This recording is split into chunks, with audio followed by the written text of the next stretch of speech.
Trophy জিততে চাও তাহলে ফ্রান্সকে মোকাবেলা করো। যদি হিম্মত থাকে এমবাপ্পের রক্তচক্ষুকে চ্যালেঞ্জ করার, তো যাও লড়াই করো, ট্রফির স্বপ্ন দেখো। প্রত্যেক ফুটবল প্রেমী যেন তার পছন্দের দলকে অপ্রকাশিতভাবে এভাবেই নির্দেশ করে। যতক্ষণ ফ্রান্স টুর্নামেন্টে টিকে আছে, যে কোনো দলের জন্যই যেন বিশ্বকাপ ট্রফি জেতা দুর্গম এক দুঃস্বপ্ন।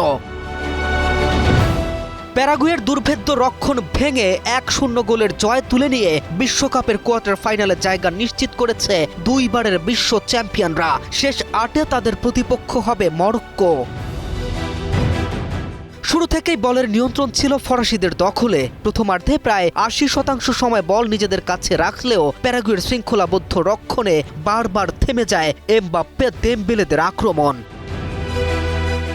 36 মিনিটে বক্সের সামনে ফাউলের শিকার হয়ে ক্ষুব্ধ এমবাপ্পে আন্দ্রেস কুবেসেকে হালকা ধাক্কা দিলে মাঠে কিছুক্ষণ উত্তেজনা ছড়িয়ে পড়ে। তবে রেফারি পরিস্থিতি নিয়ন্ত্রণে এনে কোনো কার্ড দেখাননি। বিরতির পরেও গোলের দেখা না পেয়ে 61 মিনিটে দেজিরে 2-1 নামান দিদিয়ের দেশম।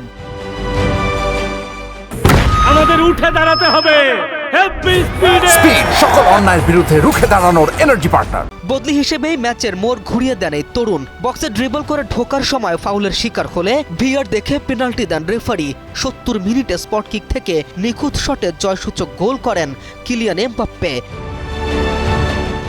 চলতি আসরে এটি তার 7ম গোল, যা তাকে গোল সংখ্যায় লিওনেল মেসির সমতায় পৌঁছে দিয়েছে।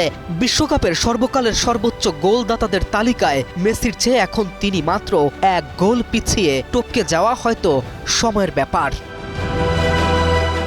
কেম রাফিন, নিউজ 24।